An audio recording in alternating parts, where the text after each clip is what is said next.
There is a number that changes how a bank looks at you. You do not see it happen. Your app looks the same, your debit card still works, your balance displays normally, no red banner appears, no one calls you, no cheerful relationship manager says a word. But if you are sitting on $20,000 or anything close to it in a plain checking or savings account, you may already be living under a very different set of practical rules than the ones most depositors think govern their money. That is where I want to begin, because the misunderstanding here is not small. Most people think a bank account is a storage box with a debit card attached. You put money in, the bank keeps it safe, you use it when you need it. End of story. That is not really what the relationship is. It feels that way in normal times because normal times hide the legal structure. The agreement sits quietly in the background while nothing unusual happens. You get paid, you pay bills, you transfer money. Everything behaves politely enough that you never have any reason to think about the pages you signed when you open the account. That is exactly why so few people ever read them. And I do not blame them.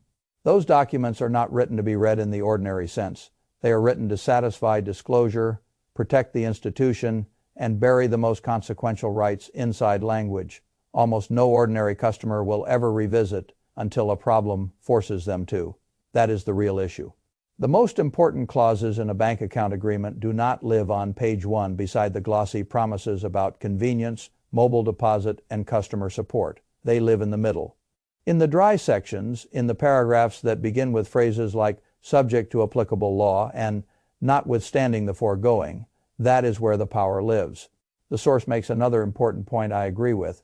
The $20,000 figure is not some magical number written cleanly into a federal statute, as if Congress stood up one day and announced that banks may now begin treating depositors differently at exactly that threshold.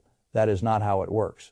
The number matters because of profitability. That is the language to understand. A bank holding $20,000 in a savings account is paying something on that money. The exact number changes with rates, but the principle does not. If it is paying you interest, then to make money on the relationship, it has to put your money to work somewhere else at a higher return. Mortgages, auto loans, credit cards, business loans, investments. That is how the spread is created. Now, think about what kind of customer the bank loves. A customer with deposits and debt, a mortgage, a card balance, a car loan, a line of credit, maybe fees, maybe investments. The institution can earn in many places. Now think about the customer the source is describing, $20,000 sitting there. No mortgage with the bank, no card balance carrying interest, no loan, no line of credit, no profitable entanglement. That customer is what the banking system internally understands as a deposit, only relationship. That is a terrible customer in profitability terms. You are expensive to carry and harder to monetize. That does not mean the bank hates you emotionally. It means the agreement you signed becomes more important because the bank needs tools to manage a relationship that is less valuable to it than you probably imagine. And those tools are already in the contract. The first one is the right of offset. This is the clause that should make everyone slow down. In plain English, it means that if you owe money to the same institution where you hold your deposits, the bank may take money from your deposit account and apply it toward that debt without warning you first. In the moment it happens, that sentence carries more weight than most people realize, because most depositors still imagine debt collection in a very theatrical way. Missed payments, letters, calls, threats, negotiation, time to respond. The right of offset bypasses a great deal of that. If the same institution both holds your cash and owns your debt, then under the agreement it may be able to move money from one side to the other first and explain later. What matters even more is the part ordinary people would never guess. The source says the clause often applies whether or not the obligation is currently due.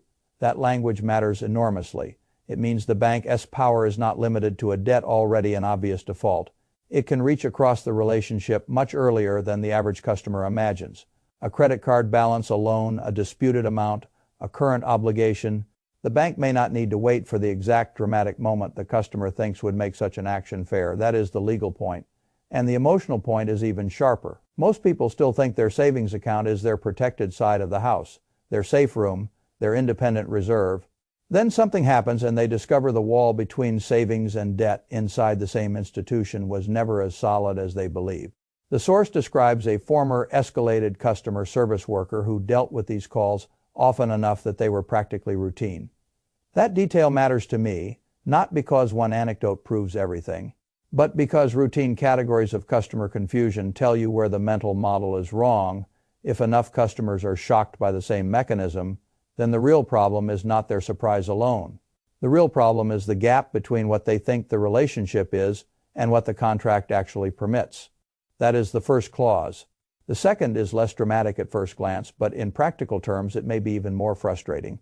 Funds availability holds. People think deposited money becomes usable money the moment it appears in the account balance.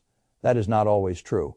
This is one of those areas where the law sets minimum standards, but the account agreement often gives the institution more room under specific conditions than the ordinary customer has ever bothered to imagine. The source points out that a large incoming deposit into an account already holding a substantial balance can trigger extended holds.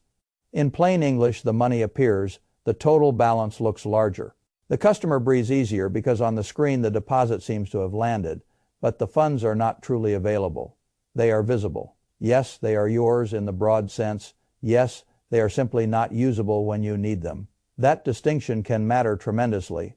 Imagine believing you have the cash to close on something, to pay an urgent bill, to move money quickly, in a stressed moment, to solve a problem that cannot wait. Then discovering the balance is mostly decorative for the next several business days. This is what I mean when I say the legal structure and the lived experience only collide under pressure. In ordinary life, a hold is an annoyance. In a stressful moment, it becomes a revelation. The money was there. It just was not accessible. That is the second lesson. Ownership and access are not always the same thing inside the banking system. Now we come to the third clause, and this one matters because of the return mechanism, account termination. Most people vaguely understand that a bank can close an account relationship if it chooses to. They do not tend to think through what happens next. That is where the real issue begins. When a bank closes your account, the common customer fantasy is that the money will somehow be transferred back neatly, instantly, electronically, as though the institution that just decided it no longer wants the relationship will also prioritize your convenience in the exit. That is not how it works. The source says the usual mechanism is a mailed paper check, not a same. Minute wire, not an elegant instant transfer. A check that matters because the moment that check is cut and mailed, you have entered another timeline. The money is legally yours. Yes, but now it is in transit, then it must arrive. Then you have to deposit it somewhere else. Then the new institution can apply its own availability policy. So a balance that was supposedly yours all along can become practically inaccessible for days or even longer during the exact moment you are least prepared for friction. That is a serious point. People talk about liquidity as if it were a permanent feature of cash. But bank liquidity for the customer is partly a function of relationship, timing, process, and permission. Cash in the abstract is liquid.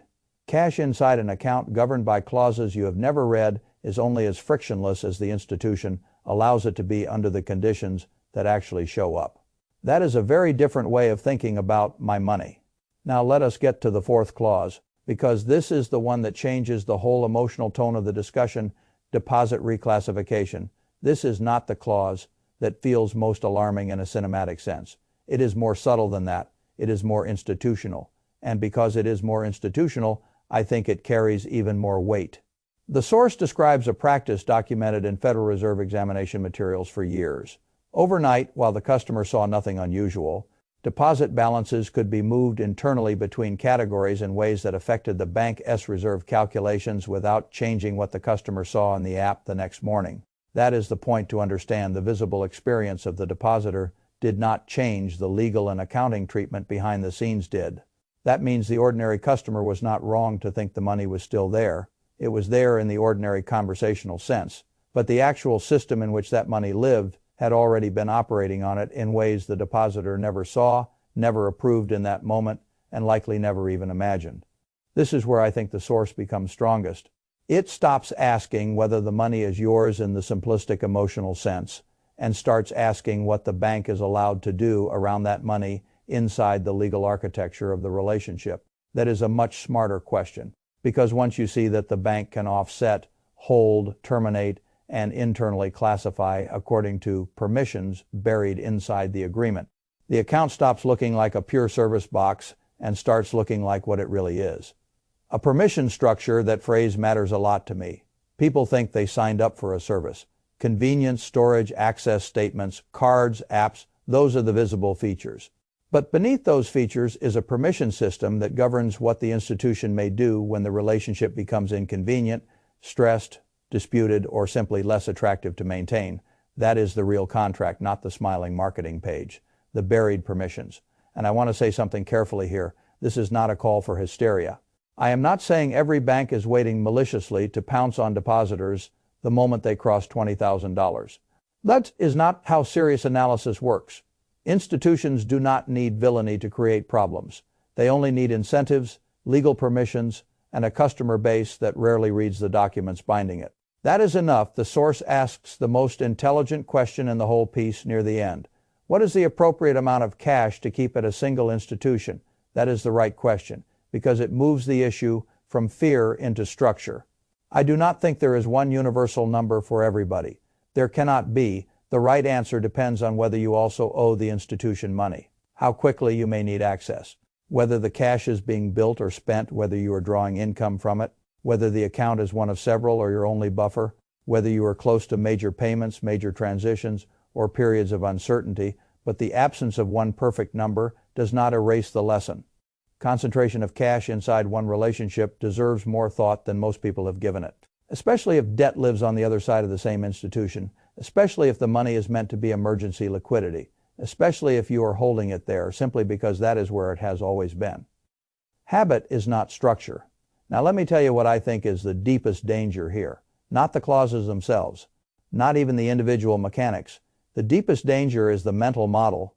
If you believe your account agreement is basically a polite service brochure with a few legal decorations attached, you will make one set of decisions if you understand that it is a document granting the institution a series of rights over timing, access, offset, termination, and internal treatment.